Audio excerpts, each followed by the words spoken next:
오늘 5번째 강의를 시작하도록 하겠습니다.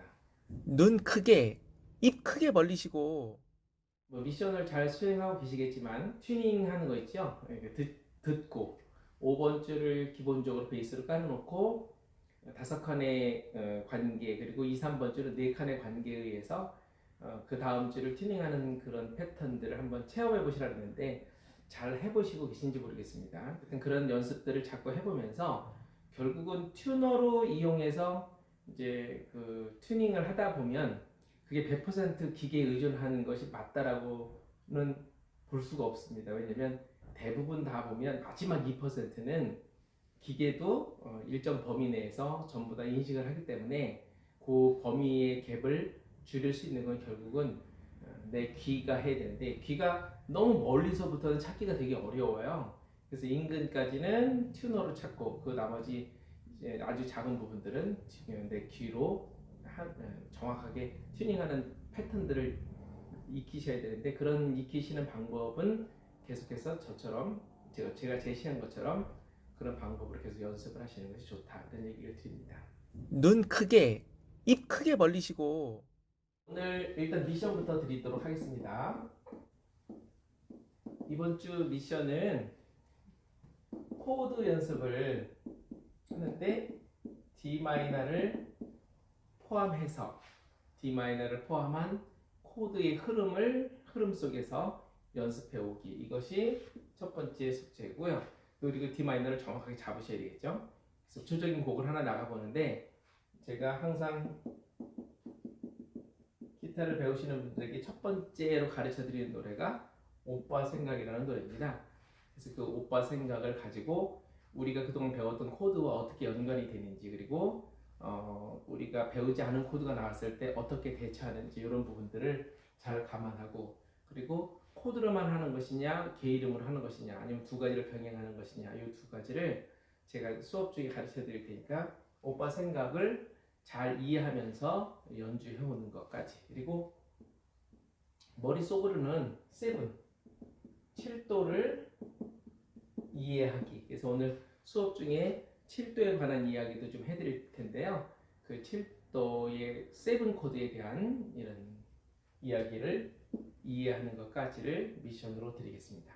그래서 오늘은 D 마이너를 포함해서 그동안 해왔던 코드 안에서 D 마이너가 포함된 그 순서 흐름대로 이렇게 쭉 진행해 오시는 것이 첫 번째 숙제. 그리고 이제 배웠던 코드를 가지고 과연 노래가 되는가 라는 걸 체험하는 첫 번째 노래로 오빠 생각으로 정해서 한번 진행해 보겠다 이런 얘기입니다. 그리고 오늘 했던 세븐 코드 진행한 수업 중에 진행한 세븐 코드에 대한 이해를 조금 해주십사 하는 것까지 너무 어렵진 않죠. 그래서 이런 것과 함께 미션을 드리면서 그리고 역시 늘 이야기하듯이 음악 이야기 좀 해드리면서 과거 복습 먼저 것들을 복습하면서 그렇게 수업을 진행할까 합니다. 자, 미션은 뭐 그렇게 어렵지 않게 계속해서 나가고 있는데 중요한 거는 어렵지 않은데도 못하거나 안 하시는 분들이 많이 계세요. 그거는 뭐 서로 바쁘시니까 그러시리라 생각이 되지만 어쨌든 자꾸 해보시는 연습들을 해보시고 그리고 제가 이 강의를 이렇게 시간 있을 때마다 들어보시면 아무래도 도움이 되겠죠. 예, 그런 부분들도 감안하셔서 이 영상을 최대한 활용해 주시는 것으로 해주시면 되겠습니다. 지난 시간과 잠깐 복습하고 넘어가야 되겠죠? 지난 시간에는 장단조를 구분한다.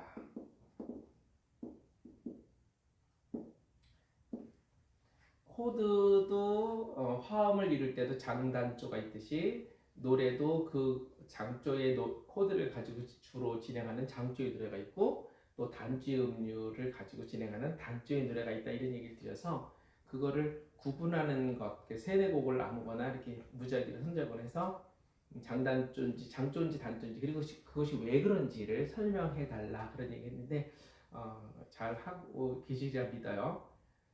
장단지를 왜 구분하는 것이 중요한 지난 시간에 얘기도 했지만 다시 한번 강조드리지만 노래를 이해하는 데 있어서 첫 번째 시작하는 첫 단추가 바로 이 노래가 장조냐 단조냐를 먼저 구분하는 것이에요. 그래야 그 노래의 본질을 이해하고 그 본질에 따라서 연주하거나 노래할 수 있거든요.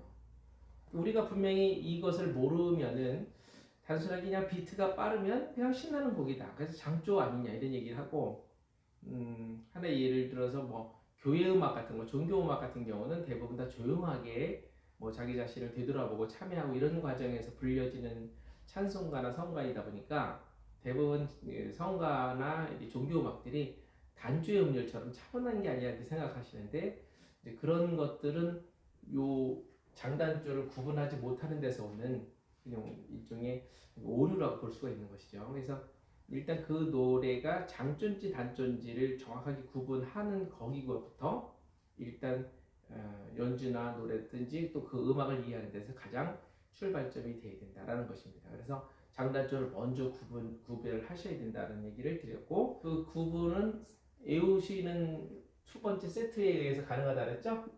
사라가마나바 그 완전히 에우셔야 된다 그랬고 이것은 샵이나 플랫이 붙어 있는 장조의 이름이라고 말씀을 드렸어요. 그래서 이것에 의해서 장단조를 구분할 수 있으셔야 된다 그런 얘기를 드렸는데 그렇게 어렵지 않습니다. 근데 오히려 이 어렵지 않은 것을 잘 몰라서 정말 큰 오류를 범하실 때가 많이 있다 그런 얘기를 드리고 그냥 여담입니다만은 제 성당에서 이제 성가를 부를 때 보면은 하다못해 제목도 기쁜 날이거든요. 기쁜 날이라는 성가가 있는데 제목도 기쁜 날인데 단조를 불러요. 그러니까 너무 느리고 그 다음에 애절하게 부르게 되는데 제목 자체도 기쁜 날인데도 그렇게 부른다는 얘기입니다. 그리고 뭐 내가 아는 분도 자꾸 뭐 툭하면 신자가 아닌데도 내일일은 난 몰라요 이 노래 부르시던데 하루하루 살아요 하는 그 찬송가가 있어요. 근데 그거는 장조일까요 단조일까요? 지금 느낌으로 보면 굳이 꼭 단조처럼 불러요. 그래서 내일이 난 모르니까 난 오늘 정말 너무 그냥 막 참여하면서 살아야 돼 이런 마음으로 부르시는지 모르지만 그것도 장조의 노래입니다. 그러면 어떻게 되겠어요? 내일은 난 몰라요 이렇게 노래를 조금 장조의 느낌을 내 마음속에 내재한 상태에서 그 찬송을 불러야 되는 거죠. 그러니까 장단조를 구분하는 건 굉장히 중요하다라는 것을 다시 한번 강조드리기 때문에 이제 앞으로는 어떤 노래든지 장조인지 단조인지에 따라서 마음가짐을 새롭게 세팅을 한 상태에서 연주도 하고 그다음에 기타도 노래도 하고 이렇게 해야지만 올바른 방향이다 그런 얘기를 드렸어요. 그래서 장단조는 꼭 구별할 줄 알아야 되고 이것은 필수다라는 걸 꼭 기억하시기 바랍니다. 이제 개 이름이 쭉 7개가 있는데 7개 중에서 1, 4, 5, 8은 1도, 4도, 5도, 8도는 완전 화음이라 그랬죠? 완전히 그냥 가족과 같이 일치되는 그런 궁합을 가지고 있다 해서 완전 화음이고 3하고 6도는 이게 완전 화음이면 사실 이건 완전하지 않으니까 불완전 화음이라고 보통 그렇게 하거든요.